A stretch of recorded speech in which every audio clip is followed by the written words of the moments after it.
Justice Beidou spoke with members of the public as we mark 13 years after the May 9 Stadium disaster. He's joined me here in the studio. Thank you very much, Justice, for joining us here. Hi, Kenny. But tell us what it was like when you went out there today. I think that first we speak with the people on the street, and everybody looks sad about the day. I mean, memories of the day.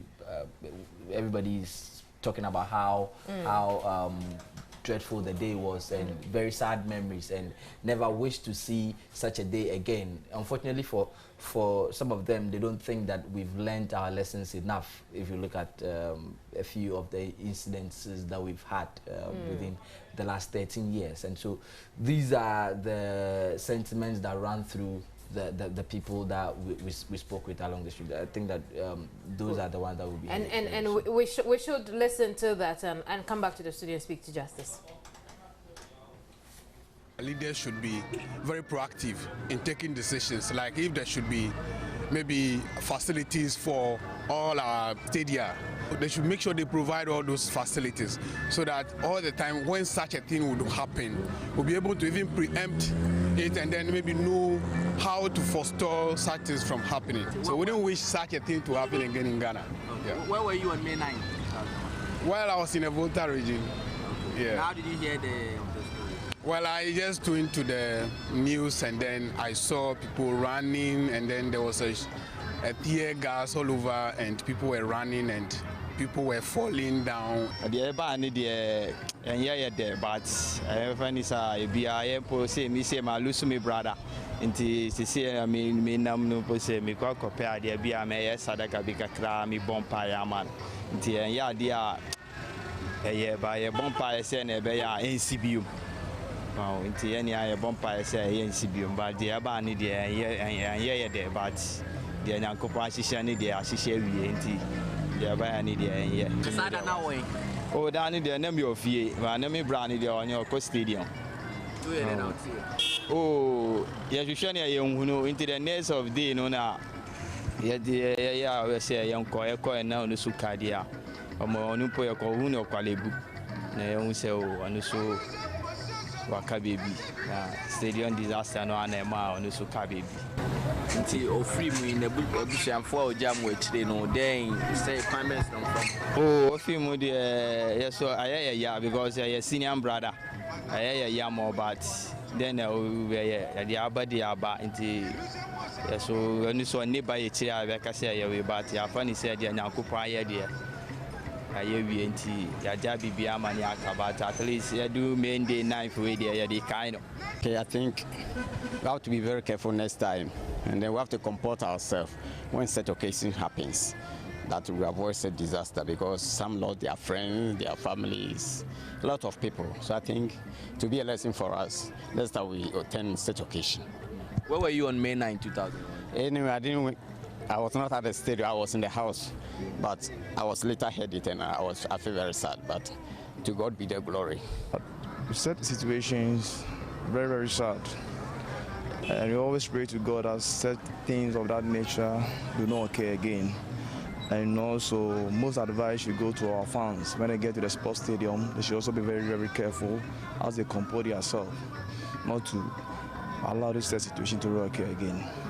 So, we just take it like that. We appreciate God. Since then, nothing like that has happened again.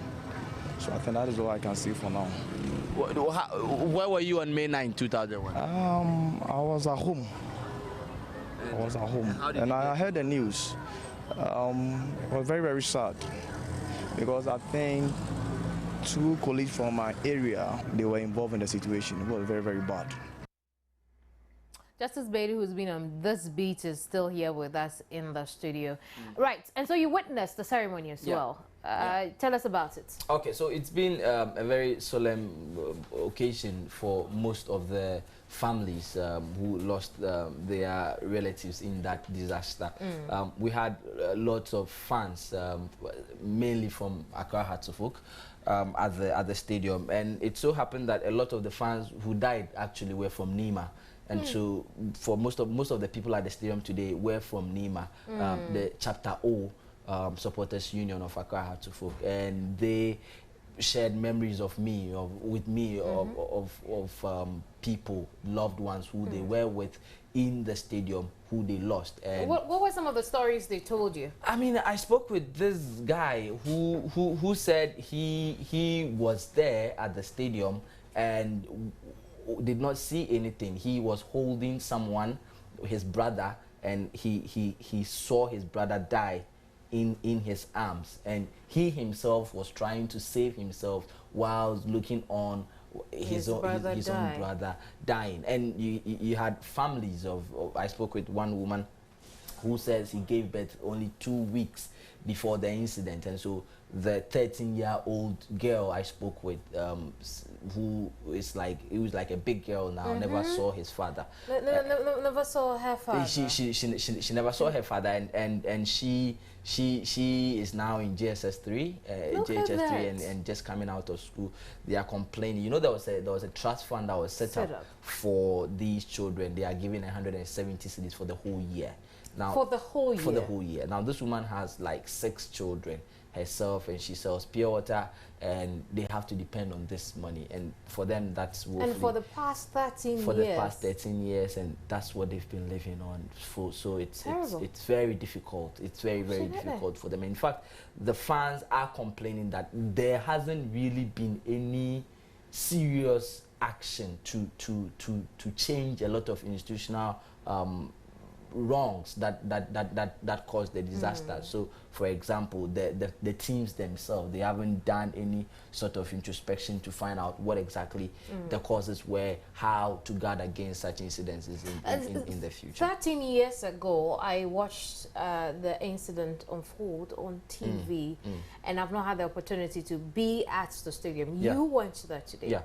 Tell me how it was for you being there at the May 9th start. So on May 9, 2001, I heard the news at the time on GBC radio. It was a Wednesday, and so myself, I hadn't really gotten the opportunity of being in the stadium to appreciate how it would have been.